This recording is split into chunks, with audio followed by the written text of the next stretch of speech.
क्या हुआ जब 2 दिन की बच्ची को उसके पिता ने फेंक दिया तालाब में। उसके बाद महादेव का जो चमत्कार हुआ उसे देखकर गांव वालों के पैरों तले जमीन निकल गई, क्योंकि गांव वालों ने जो कहानियों में सुना करते थे वो सच में देख रहे थे। दोस्तों, अगर कोई सच्चे मन से महादेव की आराधना करता है तो महादेव खुद किसी न किसी रूप में लोगों की सहायता करने चले आते हैं। किसी ने उनके भक्तों को परेशान करने की कोशिश की तो वो उसको मौत के घाट भी उतार देते हैं। ऐसी एक घटना देखने को मिली उत्तर प्रदेश के रामगढ़ गांव में, जहां पर संजय नाम का एक शख्स अपनी 2 दिन की बेटी को नदी में फेंक आया। दोस्तों, अगर आप एक सच्चे सनातनी हैं तो कमेंट बॉक्स में हर हर महादेव जरूर लिखें और चैनल को सब्सक्राइब करना ना भूलें। संजय अपनी बीवी और 2 बेटियों के साथ रामगढ़ में रहता था। संजय को एक बेटे की आवश्यकता थी। उसकी बीवी गर्भवती थी और उसको यही डर लगा रहता था कि कहीं फिर से बेटी न हो जाए। इस बात को सोचकर वो परेशान रहता था। संजय की बीवी महादेव की अनन्य भक्त थी, इसलिए उसे भरोसा था कि महादेव जो भी करेंगे अच्छा ही करेंगे। वो दिन आ ही गया जब उसकी बीवी को बच्चा पैदा होने वाला था।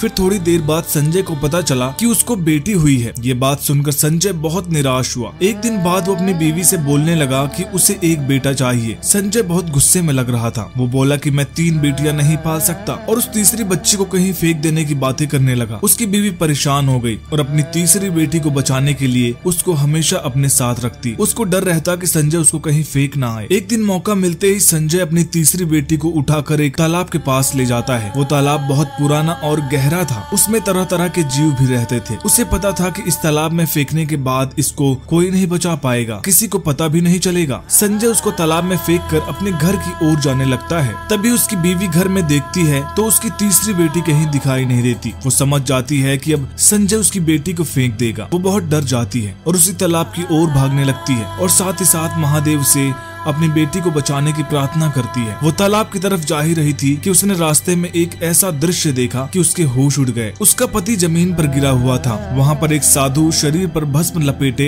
और उसके बच्चे को लेकर खड़ा था। उन साधु के गले में एक नाग भी था। उसने उसके बच्चे को वापस करते हुए बताया कि इसने इस बच्ची को तालाब में फेंक दिया था। वो उस बच्ची को लेकर रोने लगी और देखा कि उसकी बच्ची ठीक थी। वो उन साधु की तरफ देखकर पहचान गई कि ये कोई सिद्ध अघोरी है और वो ये भी समझ गई कि संजय की इस गलती की वजह से उनके नाग ने संजय को काट लिया है। संजय के शरीर में उस नाग का विष फैल चुका था। उसका शरीर नीला पड़ चुका था और थोड़ी ही देर में वो मरने वाला था। लेकिन वो उन साधु से विनती करने लगी उसके पति को बचाने के लिए। उसने बोला कि हमारा और सभी बेटियों का पालन पोषण करने वाला और कोई नहीं है। ये सुनकर उस साधु ने संजय के शरीर से नाग का विष खत्म कर दिया और थोड़ी देर में वो उठ खड़ा हुआ। संजय ने अपनी बीवी से और उन साधु से माफी मांगी कि अब दोबारा ऐसी गलती कभी नहीं होगी। दोस्तों, बेटी और बेटा एक समान होते हैं। हम दोनों को एक समान शिक्षा और प्यार देना चाहिए और हमें कभी भी ऐसा कोई गलत कदम नहीं उठाना चाहिए। आपको ये वीडियो कैसी लगी हमें कमेंट बॉक्स में जरूर बताइएगा और ऐसी अमेजिंग वीडियोस के लिए चैनल को सब्सक्राइब करके पास में बने बेल आइकन को जरूर प्रेस करिएगा और कमेंट बॉक्स में हर हर महादेव लिखना मत भूलिएगा।